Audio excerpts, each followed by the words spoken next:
Good evening and God bless you. Thank you for checking out the video as we do the evening devotional for the morning and evening devotional of July 19th, 2022. Pray that you had a wonderfully blessed day, and I pray that this encourages you on this evening. It is 9:21 at night my time on the East Coast, so 6:21 for my people out there on the West Coast. And so the workday is pretty much done for a majority of people. So again, I pray that this blesses your evening, and those who are working those swing shifts or getting ready to go in for that night shift or what have you, I pray that this encourages you through your shift or starts your shift off well. So today, for the evening, we're going to be coming from Matthew 12 and 20. And it says, "A bruised reed shall he not break, and smoking flax shall he not quench." And so, again, this is from Matthew chapter 12, verse 22, or verse 20, I apologize. And this is where Jesus is, he's fulfilling what was spoken by the prophet Isaiah. And so you'll find this also in the book of Isaiah. And so let me read it. "A bruised reed he will not break, and a smoldering wick he will not quench, until he brings justice to victory." Okay, so what is a reed? A reed is a plant. It's a flower. Okay, that is what it is. So I had to look it up as well. Okay, so we see that it will not break, and let's go ahead and read. "What is weaker than a bruised reed or the smoking flax? A reed that groweth in the fen or marsh, let but the wild duck light upon it, and it snaps. Let but the foot of man brush against it, and it is bruised and broken. Every wind that flits across the river moves it to and fro. You can conceive of nothing more frail or brittle, and whose existence is more in jeopardy than a bruised reed. Then look at the smoking flax. What is it? It has a spark within it. It is true, but it is almost smothered. An infant's breath might blow it out. Nothing has more precarious existence than its flame. Weak things are here described, yet Jesus says of them, the smoking flax I will not quench, the bruised reed I will not break." Okay, so talking about very fragile things here, okay? Things that can easily be broken, okay? So the flower, and then as it says, the flax is basically the same, okay? And so this is what we're looking at on today, is things that are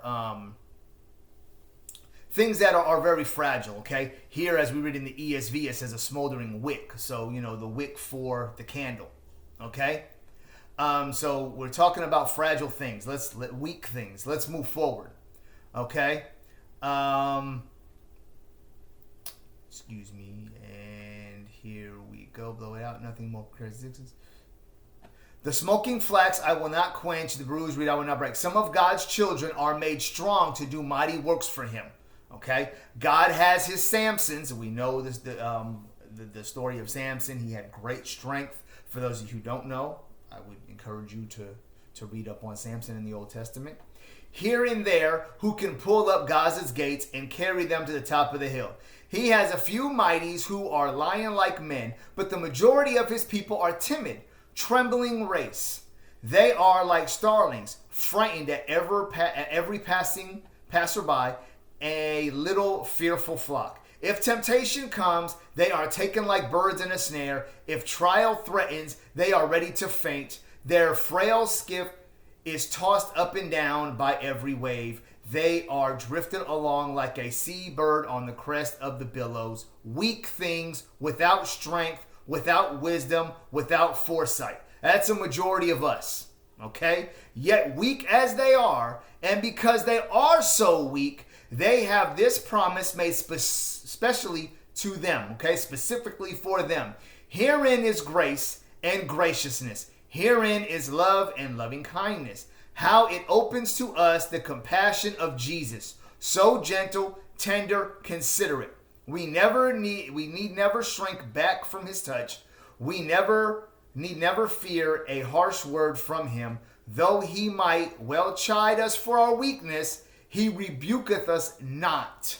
Bruised reeds shall have no blows from him, and the smoking flax no damping frowns. And so here I want to say, look, God has his mighties, as it says here, that he has. They're few and far between.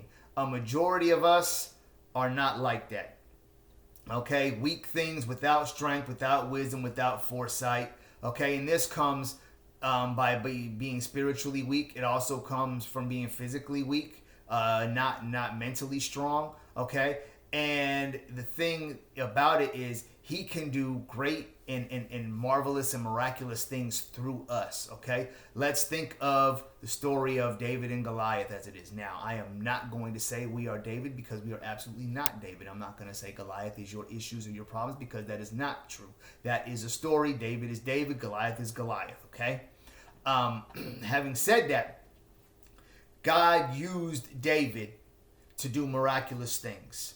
God can use us no matter how frail, how weak, how scared, how without foresight and without wisdom we may be. God can use us for great things. And why is he doing that? For his glory. Okay? So anyone can absolutely be used. Just be in obedience to him. Stay in prayer. Stay reading the word. Stay obedient. As it says, let his will be done. And be in obedience to that. God is sovereign and has done all things already. We just need to be obedient and walk in what he has called us to do. Okay? So he will give us what we need in order to accomplish what he has put forth for us to do. Okay?